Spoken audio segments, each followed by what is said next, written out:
Hi, and thanks for dropping by Websites for Startups. It's a short video really just to give you a few pointers about the things you need to think about when you are planning to build a website for your business. A business website can serve many purposes, and what you really need to do is sit down now and think about what you want to achieve with your website before you start. Do you just want an online brochure? Do you need a shop? Do you want it to be interactive, a meeting place for your clients with a forum or a chat room or a social networking facility? Is it a place that's going to gather information for you, or is it just going to give information to other people? Remember, a website allows your business to be open the whole time, even whilst you're sleeping, and it's a publicity machine for your business, provided you get people to visit. Now, there are challenges. You're a business person, you're in business doing what you do, and you do that really well, and you know how to do it. There's no reason why you should know anything about websites or how they work or how to get one. And it can be hard, it really can. There's an awful lot of web companies out there, there's a lot of myths, there's a lot of misinformation, and there's a lot of good information too. But you'll be asking yourself now how you get a professional website, but at low cost. How do you get a website that can grow as your business grows? How do you host the website and know that it's reliable? How do you update the website once it's built? And how on earth do you get your website on the front page of Google? Now, doing the DIY website is perfect for small businesses and startups. We recommend it. We work to support business owners that want to do that by offering free information and some paid support as well. But basically, the things you need to be thinking about are the keywords. This is where you start. It may seem counterintuitive, but you need to start with keywords. You want to know what people are searching on the search engines to find your goods or services. What are they typing into Google when they're looking for people with businesses just like you? You need to analyze the data that Google collect on keywords. The link is there for the keyword tool. The access is free. And find the keyword phrases that are relevant to your business but which have the very most amount of traffic that you can find. The more traffic you have, the more likely you're going to find one or two visitors that convert into customers.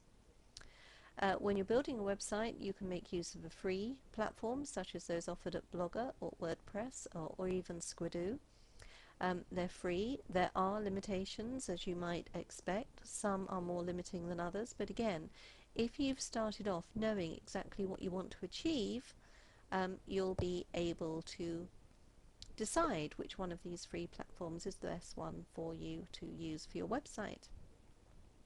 It's possible to pick up photos and images for your site free of charge from somewhere like 123rf.com. Websites do need images, not loads, not many, not big ones that take a long time to load, but just something to make the whole thing pleasing to the eye. And you need to write some words, 300 to 400 words per page, including your keywords and your keyword phrases. The content needs to advise people what the benefits are, what's in it for them, why would they want to deal with you as opposed to one of the other billions of websites that are on the internet. Make it very much about your potential customer or client. And finally, make it easy for them to contact you. If you publish your email on your website, you will get a load of spam. There's just no way around that. There are ways of building contact forms and cloaking emails, which is outside the remit of this video, but think about how you can make it possible for people to contact you. And don't be afraid to publish a telephone number either. It's not just a case of building a great website, it's also about looking at search engine optimization. There are two ways of getting traffic to your website. One is through search engine optimization and one is through pay-per-click, which we'll come to in a moment. But if you want people to find you, building the site and putting it onto the internet is not enough. Build it and they will come simply doesn't work. You will need to work hard to optimize your pages for search engines so they can index you appropriately and rank you well. And they'll rank you well because your content's being regularly updated, you've got lots of backlinks to your site, and your site's been bookmarked and features heavily in the social sites. Again, this is all something we can help you with, or we can give you the information that will enable you to help yourself. Pay-per-click is the alternative way of getting traffic to your site. These are the advertisements that people pay to have appear on these search engine pages. They normally appear down the right hand side on Google. You don't pay anything for these until someone actually clicks on the advertisement, and the amount you pay varies depending on how many people are bidding on those keywords, how many advertisements there are, what your quality score is, all sorts of variables. But that's the other way of driving traffic to your site. A website is just the beginning. We've already touched on this.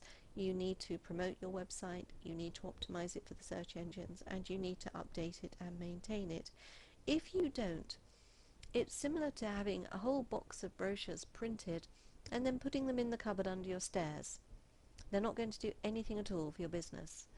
If you build a website and publish it on the internet, but then don't promote it, don't optimize it, don't update it and maintain it, you may as well not have a website there at all, because you're never going to attract any traffic. You can do all of this for yourself with our support, or we can do it all for you. Now, you may decide that we're not the people for you, and that's absolutely fine. We understand that. But before you go on your way, will you take a few of these website warnings with you? Please be aware when you're talking to web designers of these few points, and you'll save yourself a whole lot of heartache. You want a site structure that keeps your content separate from the code. This means that you can update your website. You're not dependent on your web developer to change prices, change text, or swap an image out.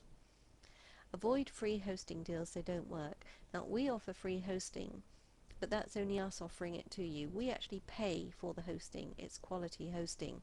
The uptime is 99.99999%. If you deal with a hosting company and they offer you free hosting, that hosting has to be paid for somehow, and it will be paid for because your websites will be plastered with advertisements over which you have no control. And also, if the servers crash for any reason, they could be down for weeks before someone thinks to reboot them, because obviously, why would they have people there maintaining them if there's no revenue coming in? Avoid free list builders. You will be marked as a spammer. You will be blacklisted. Decline black or grey hat search engine optimization techniques. Yes, they work in the short term. There is no doubt about that. Long term, all they will do is get you blacklisted. Ensure your developer understands the concept of LSI. If their eyes glaze over when you mention it, perhaps they're not the ones to be writing your content for you. Be sure to buy your own domain name. Don't let the web developer do this for you. Don't put yourself in any situation where you can be held to ransom. You want your domain name registered in your name, in your own account, and over which you have complete control. And make sure you have access to any hosting that you're offered with your own logins and passwords. So should your web developer disappear, get sick, get run over by a bus, win the lottery and run away, you can get into the hosting, retrieve your site, and hand the whole package over to someone else to help you. You don't want it hosted on a mystery server somewhere to which you have no access. And the final thing I'd like to say is be very careful before you buy directory listings. There are lots of free directories you can post your site on. These paid directories are a bit of a scam, and I say that not to libel anybody, but yes, you will get a listing, and yes, no doubt somewhere it will appear on the internet, but it's not going to drive traffic of any appreciable number to your website. You really are wasting your money. So on that note, I shall leave you in peace to enjoy the rest of your day. I hope something there will help to keep you out of trouble, give you some ideas, give you something to think about. And please make use of the contact form on the site if we can help you in any way. And good luck with your website.